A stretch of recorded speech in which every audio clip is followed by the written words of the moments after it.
Hello students, welcome back. और हम आज 8th क्लास का जो चैप्टर है वो स्टडी करेंगे।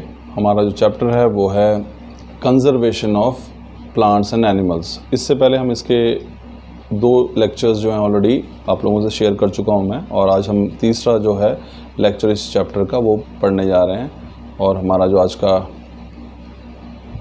टॉपिक वो भी हम देखते हैं कौन सा है। इससे पहले हम 2 टॉपिक पढ़ चुके हैं। पहला टॉपिक जो हमने पढ़ा था इस चैप्टर के अंदर वो था डिफॉरेस्टेशन एंड इट्स कॉजेस, यानी कि वनोन्मूलन और उसके कारण। और दूसरा पढ़ा था हमने इफ़ेक्ट्स ऑफ डिफॉरेस्टेशन या कंसिक्वेंसेस ऑफ डिफॉरेस्टेशन, यानी कि इसके परिणाम क्या है। अगर हम बहुत ज़्यादा संख्या में पेड़ काटते हैं तो उसका परिणाम जो है वो क्या हो सकता है। तो हमने इसके बारे में पढ़ा स्टूडेंट्स, और आज हम अपने अगले टॉपिक के बारे में पढ़ते हैं। अगला टॉपिक हमारा जो है अभी आपके सामने स्क्रीन पर हम इसको लेकर आते हैं टॉपिक को। और टॉपिक हमारा जो है वो है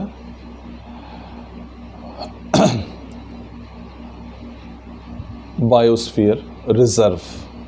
ठीक है, ये हमारा आज का टॉपिक रहेगा। तो बायोस्फीयर रिजर्व क्या है इसके बारे में हम डिटेल में स्टडी करेंगे। तो देखिए, बायोस्फीयर रिजर्व हमारे पास क्या है। अब बायोस्फीयर को हम हिंदी में कहते हैं जैव मंडल। अब देखिए, जैव मंडल की अगर हम बात करें तो हमारे पास 3 तरह के स्फीयर जहाँ पे मिलते हैं। एक तो देखिए हमारे पास एटमॉस्फेयर है। एटमॉस्फेयर मतलब जहाँ पर गैसेस होती हैं, एयर है हमारे पास, जहाँ पे लाइफ पॉसिबल होती है। दूसरा हाइड्रोस्फीयर, यानी कि जहाँ पे जल उपलब्ध होता है। तीसरा लिथोस्फीयर, जहाँ पे मिट्टी है और मिट्टी के ऊपर पौधे हैं। तो तीनों स्फीयर जहाँ पे मिलते हैं उस एरिया को हम बोलते हैं बायोस्फीयर। तो एटमॉस्फेयर यानी कि वायुमंडल, लिथोस्फीयर हमारे पास यानी कि जो धरती वाला पार्ट है जहाँ पे पौधे होते हैं, और तीसरा हाइड्रोस्फीयर जल मंडल जहाँ पे मौजूद होता है।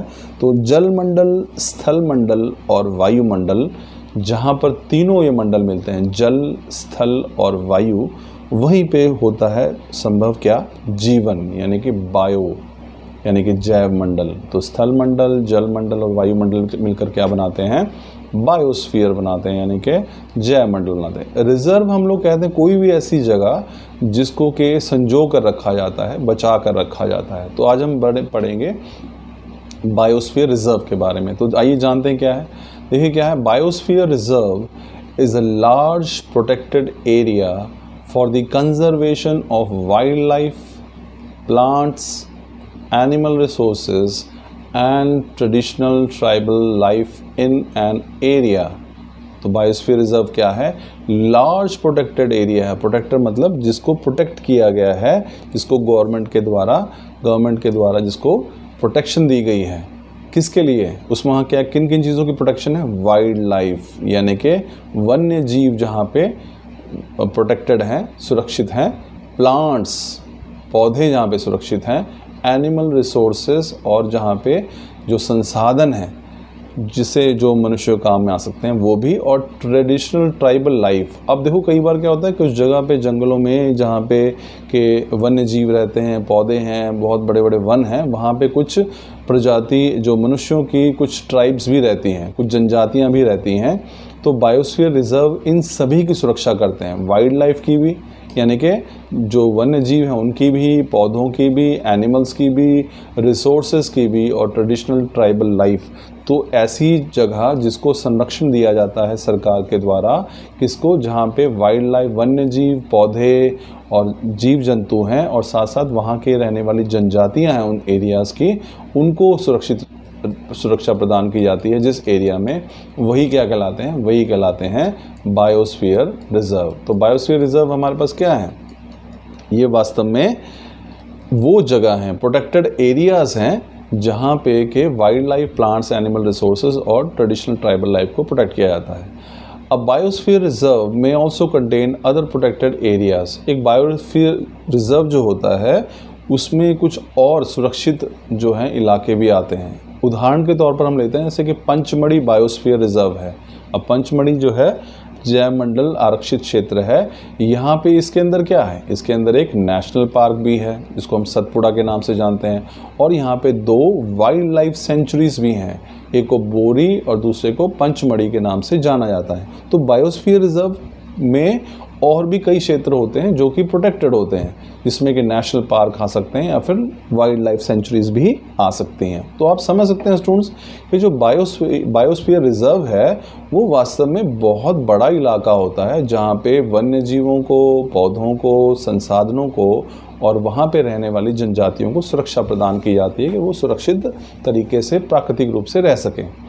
अब इन बायोस्फीयर का पर्पस क्या होता है, यानी कि बायोस्फीयर जो रिजर्व हैं ये क्यों बनाए जा रहे हैं या इनके ऊपर क्यों ध्यान दिया जा रहा है। हम कह रहे हैं कि सरकार द्वारा प्रोटेक्शन दी जाती है, तो ऐसा क्या हो रहा है भाई।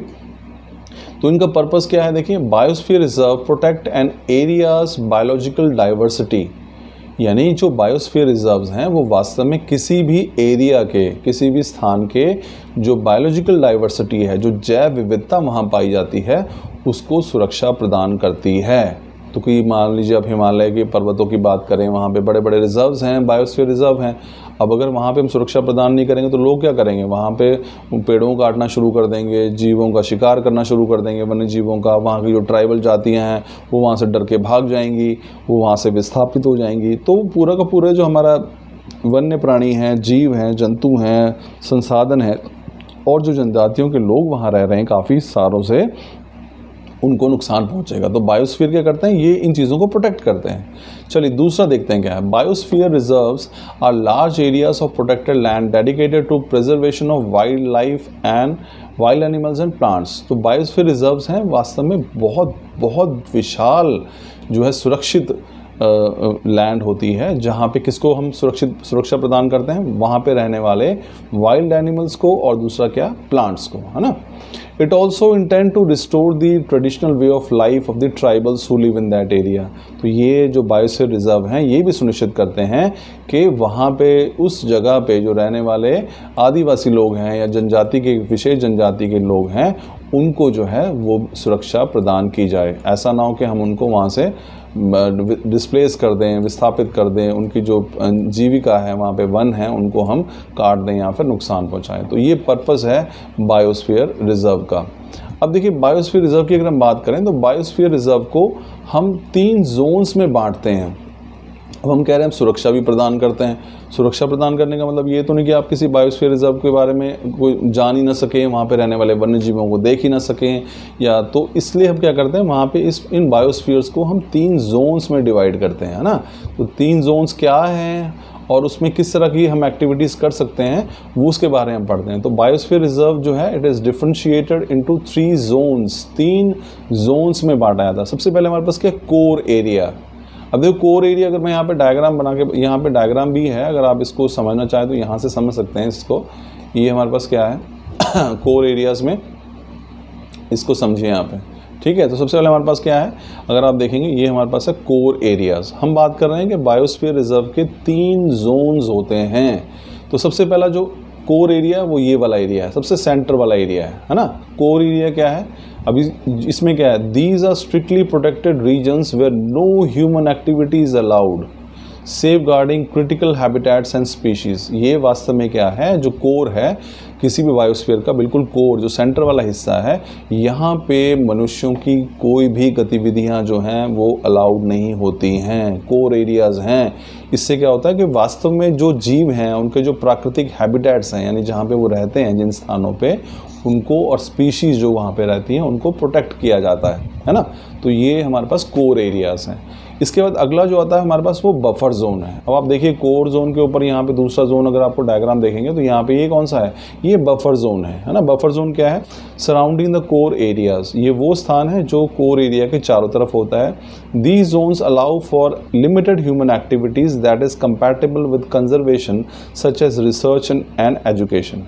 अब इन बफर जोन में जो कोर के बाहर वाला एरिया होता है, यहाँ पे कुछ एक गतिविधियाँ मनुष्यों की वो अलाउड होती हैं, उसकी परमिशन होती है ह्यूमन बींग्स को जाने की, लेकिन यहाँ पर भी ये ध्यान रखा जाता है कि संरक्षण को नुकसान ना पहुँचे, जो जीव हैं, जो जंतु हैं, उनको नुकसान ना पहुँचे। यानी कि वहाँ पे क्या काम हो सकता है, फिर ह्यूमन बींग्स वहाँ क्या करने जाएंगे, वो एक्चुअल में वहाँ पे शोध के लिए या फिर एजुकेशन पर्पस के लिए। कई बार जो आपने देखा होगा जो साइंटिस्ट वगैरह होते हैं या जो जूलॉजिस्ट या बॉटनिस्ट होते हैं वो जंगलों में पौधों की स्टडी करते हैं, पक्षियों की स्टडी करते हैं, है ना, तो उनको अलाउड होता है क्योंकि वो वहाँ पे उनकी सुरक्षा का भी ध्यान रखते हैं। वो उनकी ऐसी गतिविधियाँ हैं जहाँ पे रिसर्च की जाती है पक्षियों के ऊपर या पौधों के ऊपर या पेड़ों के ऊपर या जंतुओं के ऊपर, तो ये बफर जोन में ही अलाउड है। यानी कि बफर जोन में आप केवल कुछ ही गतिविधियां कर सकते हैं, लेकिन वहाँ भी ध्यान रखा जाता है कि जो मनुष्य हैं उनकी गतिविधियां ऐसी हों जिससे पर्यावरण को नुकसान जो है वो ना पहुँचे।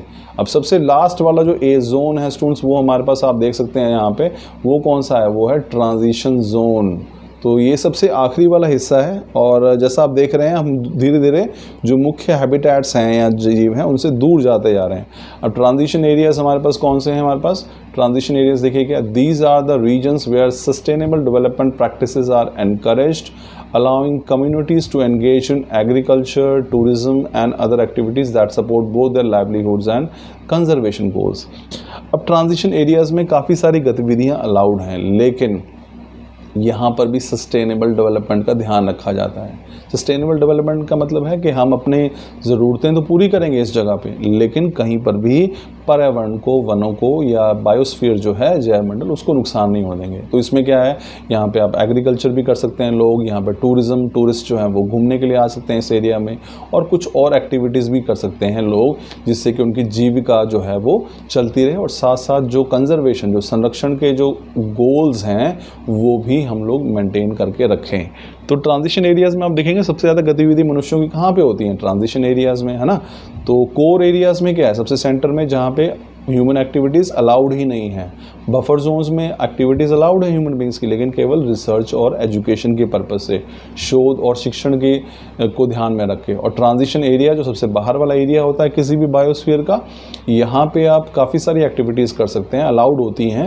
आप यहाँ पे कुछ लोग जो वहाँ रहते हैं वो एग्रीकल्चर कर सकते हैं, टूरिस्ट वहाँ पे आ सकते हैं, कुछ और एक्टिविटीज़ जिनसे लोगों की जीविका चलती हो, है ना।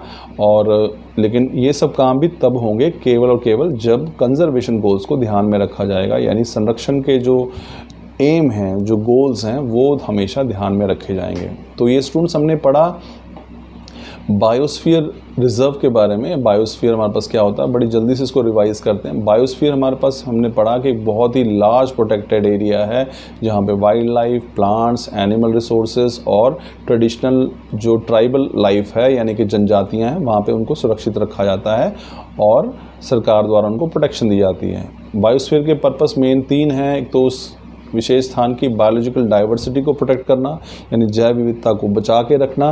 दूसरा क्या होता है, वाइल्ड एनिमल्स और प्लांट्स, जो जंगल में रहने वाले वन्य जीव हैं और पेड़ पौधे, उनको बचा के रखना। और तीसरा जो वहाँ पे ट्राइबल लोग रहते हैं उनकी सुरक्षा भी करना। फिर हमने ये भी पढ़ा कि जो बायोस्फीयर रिजर्व्स हैं उनको हम 3 जोन्स में बांट लेते हैं। तो 3 जोन्स हमारे पास कौन कौन से हैं, सबसे पहले हम लोग स्टूडेंट्स किसकी बात कर रहे थे, हम लोग कोर एरियाज़ की बात कर रहे थे ना।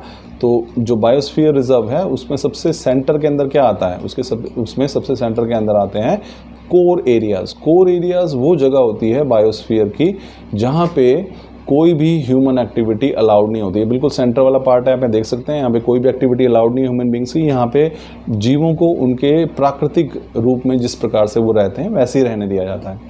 उसके बाद हमारे पास आता है बफर जोन। बफर जोन की अगर हम बात करें, ये वो स्थान होता है जहाँ पर जीव जो हैं जो मनुष्य हैं वो बिल्कुल लिमिटेड गतिविधियां कर सकते हैं, एक्टिविटीज़ कर सकते हैं, जिसमें रिसर्च और एजुकेशन भी शामिल है।